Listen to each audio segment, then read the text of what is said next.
Hi, my name's Jo Lloyd. I'm the Global Head of Account Management and Consulting at FCM, and welcome to the session with the consulting team talking about using insights to shape your travel strategy.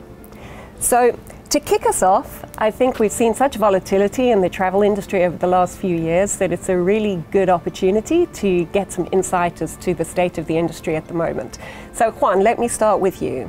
If you can talk a little bit around what we're finding in terms of the industry as it relates to the return of air travel and all the volatility we've seen over the last couple of years, where are we at the moment and how does that affect customers? So what we're seeing at the moment is a lot of clients are basically returned to travel. So their spend, it's more or less 80% of what it used to be before COVID. And we can see that all of them are reviewing air spend, hotel spend. Cost is now, again, a key factor. So they are beginning to kind of look into what options do they have to reduce that travel cost.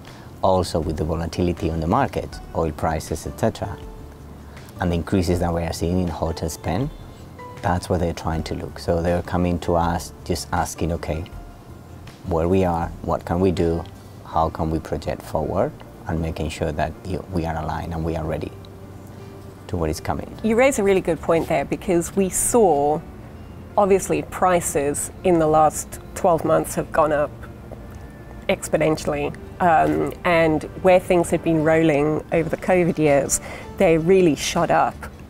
Are we seeing any stability coming back into the market with that? I don't think yet. I mean, it may come, but at the moment, we are not able to see that. Hotel prices keeps increasing slightly. Inflation is having a real impact everywhere, and with the airline industry, oil prices, there's still big difference between oil prices and air oil, which is different. So I don't think we're gonna see like a decrease anytime, at least shortly. I mean, things will stabilize, hopefully, but yes, I think at the moment we're just in that situation where we just need to prepare for the worst and think for the best. Well, and strategies are a really key part of that, right, in a market. And we've seen a lot of changes in the market at the moment, and American Airlines has just come out as the latest in terms of their distribution strategy. So, Florian, when we talk about air programs and when customers are thinking about their air programs, what impact has all of this had on their strategy, and what are the things that they should be thinking about? Big impact, it's not just American Airlines, it's other airlines as well, and NDC is nothing new either. We are live with several customers with NDC across the world, but it does have an effect on air programs. Obviously there's multiple parts to distribution of content, but the vision of it is definitely something we fully embrace. We believe the environment currently is still struggling to be as smooth in the NDC world as it is in the old-fashioned GDS EDIFACT world. But we're going to get there. I think within the next 12 to 15 months, I think the tech world is going to be ready for it.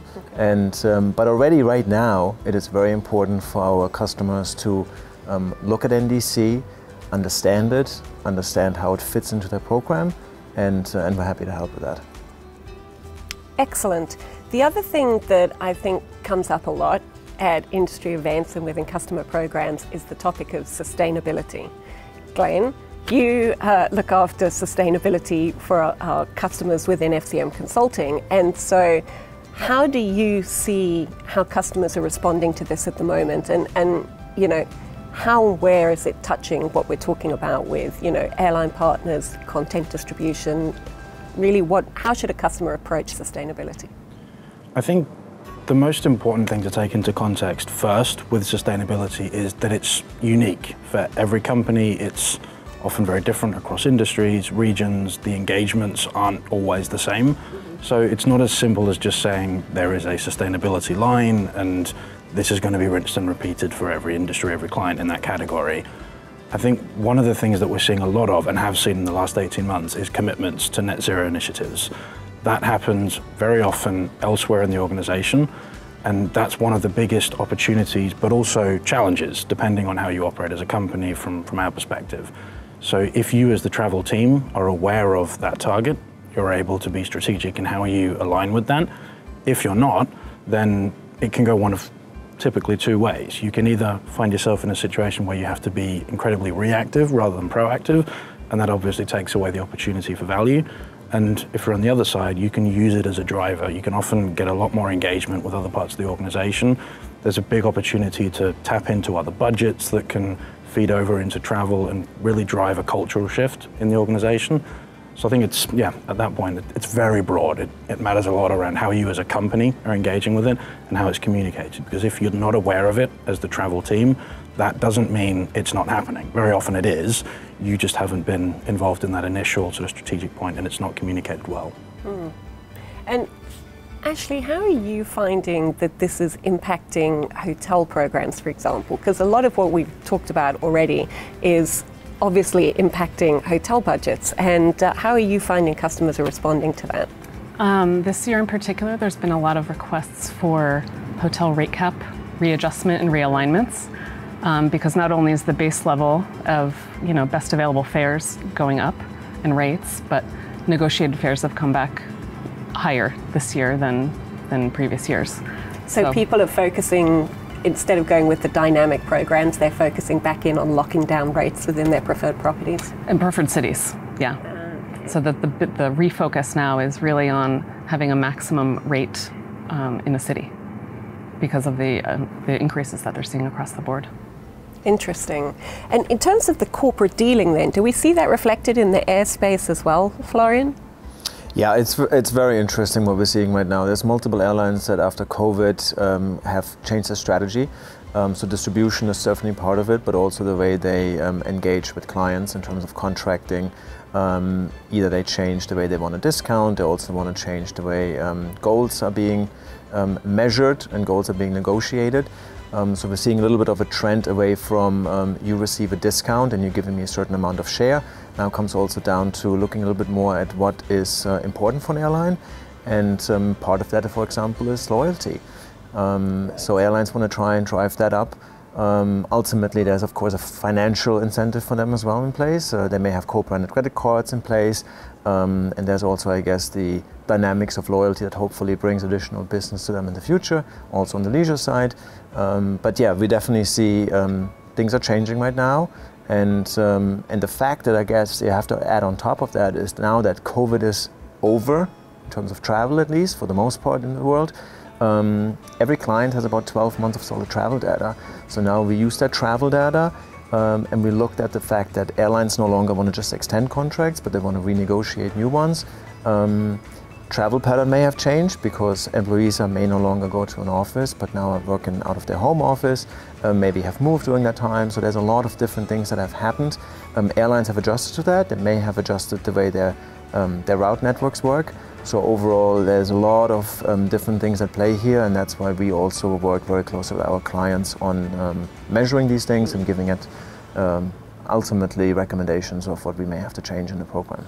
So you raise a really interesting point there, and that's the working practices of our customers have changed. And I'm personally a little delighted that we finally shed 2019 data in 2023, so woo for that.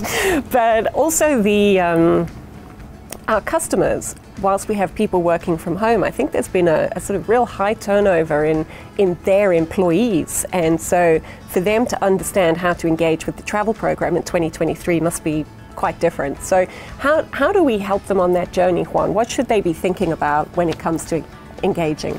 So a lot of the clients are basically re-implementing the account towards their travelers. So it's not that they forgot how to book, but some of them may.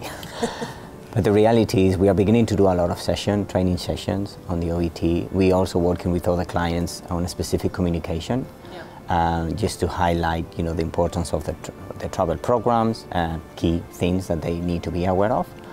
And there is a massive opportunity now within helping those clients to really kind of re-educate and how things are working towards their strategy as well. And I think, did we see over this period, because there was so much volatility with flights being cancelled and dropping out of the system, and right when COVID really sort of picked up, hotel bookings being made and then hotels being closed, did we see a loss of faith in technology? How do we help our customers get that back within their communities? Because I think we see a lot more coming offline now than did pre-COVID, right? Ashley, what are your thoughts on that? Yeah, I think, to further what Juan said, I think there needs to be a lot more training on the OBTs, because people forgot how things work, or maybe how long things take from start to finish.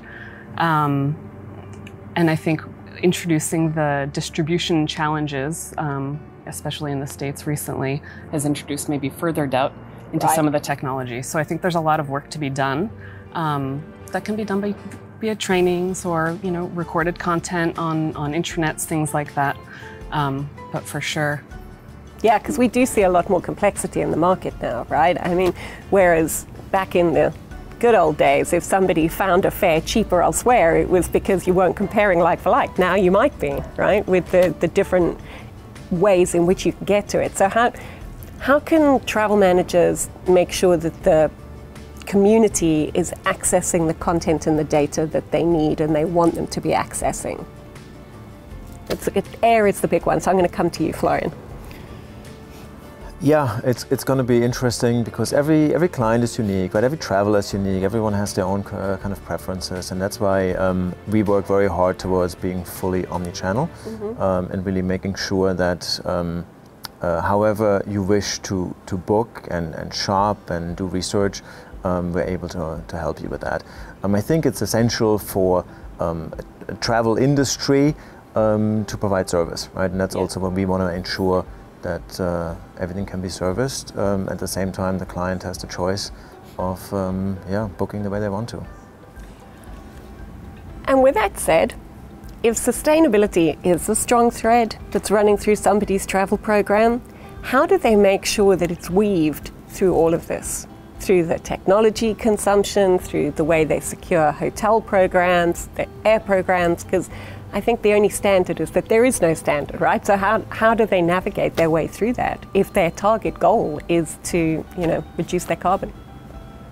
So I think you touch on a really good point. First and foremost, we hear a lot at industry events and in sort of conversations, roundtables, webinars, there's not a standard, or sort of there's a lack of a standard. I think one of the big misconceptions, but also challenges and opportunities there, is that we have standards, we just actually have too many, and there's not consistency in which one's used or understanding. So to your point, what do you do when that is a strong part of a program? Firstly, you need to understand what is the standard that our company uses, because it doesn't matter if you've got an incredibly accurate calculation for air travel. If your company reports with a different standard, then that is the standard you need to make sure you're doing the things you have to do. But then the secondary point comes in, which is that behavioral shift. If that's something that you want to achieve, then some of those other tools start to become valuable, because the calculation, the methodology there, that's almost, for lack of a better terminology, that's an accounting exercise. It's an emissions accounting that you do annually. That's not to say that you can't use other aspects of sustainability to drive behavior shift. We don't historically book the cheapest fare because we understand the impact of GS, like goods and services tax, or whatever else in a region. We book it as travelers because we see the right information in the tools. So I think that's the really important area to look at, and that's where the biggest opportunity is. You need to work with your provider, with partners, with your suppliers, to firstly get access to the right information and drive that value. What is it that we don't have today that we need to make this successful? Because we've never retailed travel based on sustainability in the past. The way that we've built the tools, the distribution channels, it's really aimed around the core details of the trip length, and it's the cost. We haven't had sustainability as a factor, so there is data points we can access, but we don't.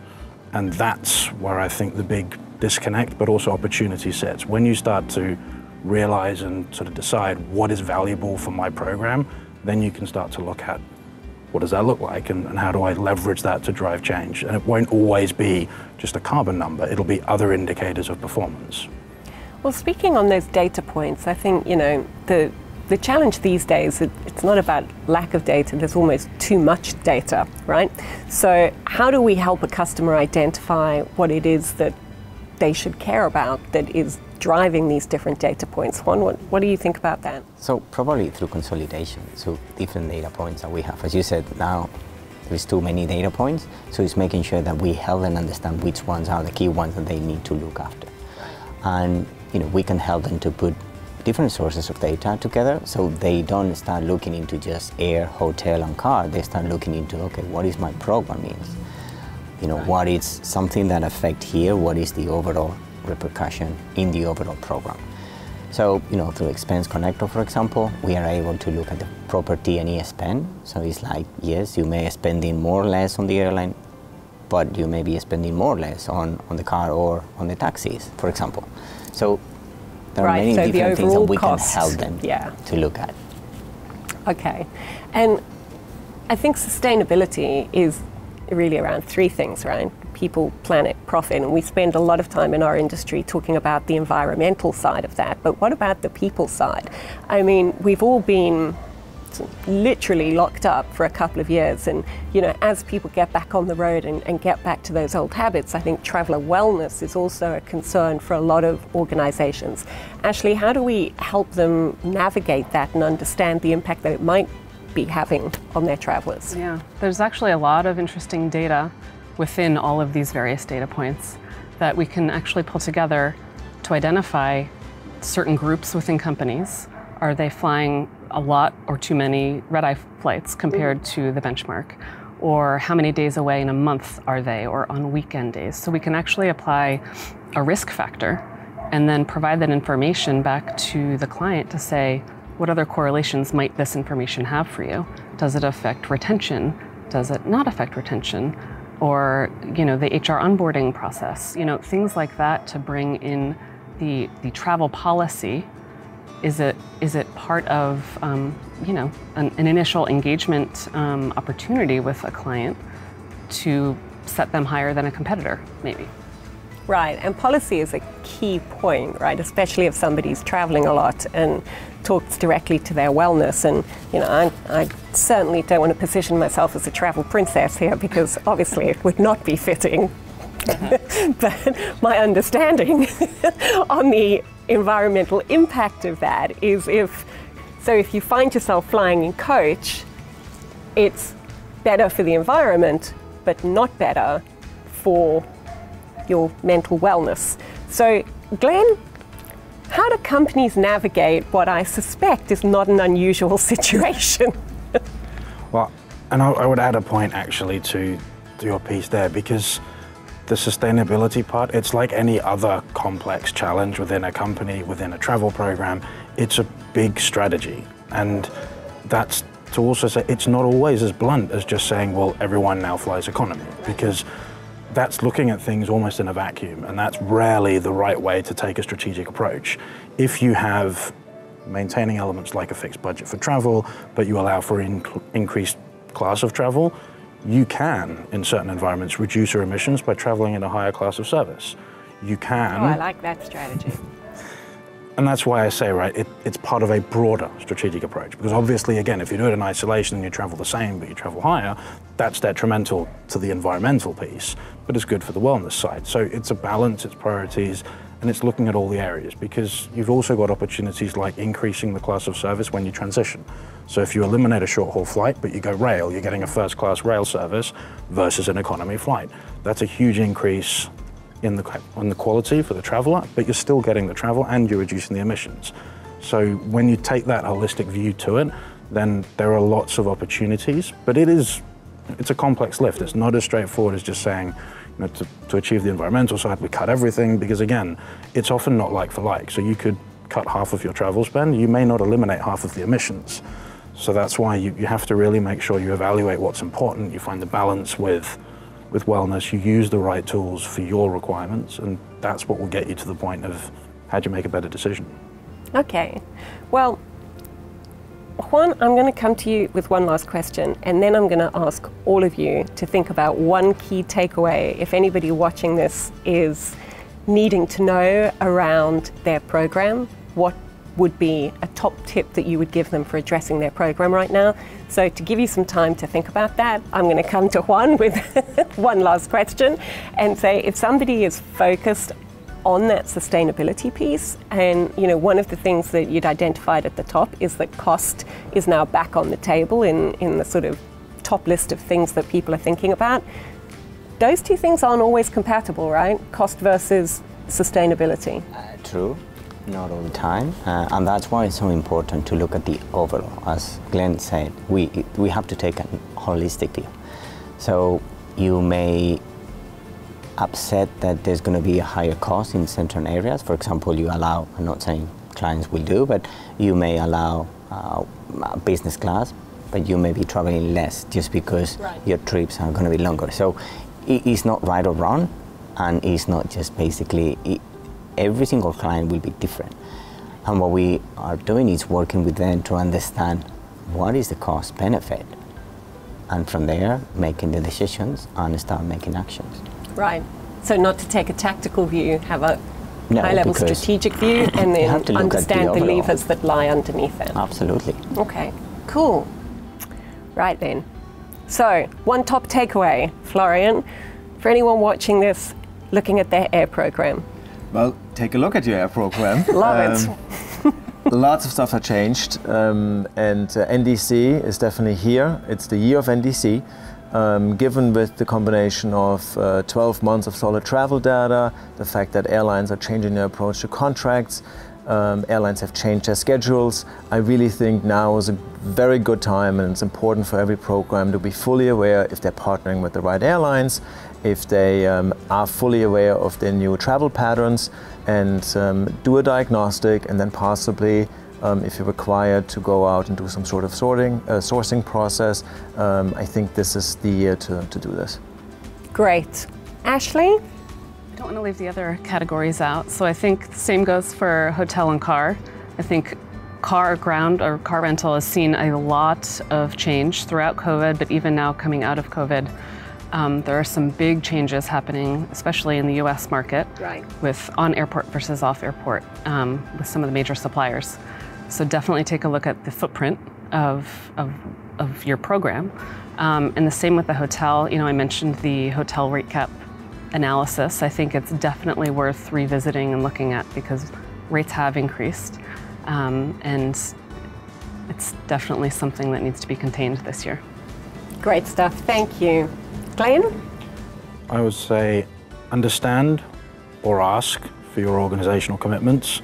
Most companies now, especially if you're a global operation over a certain size, but you're going to have sustainability commitments, whether that's a net zero target or a commitment to something like a science-based targets initiative.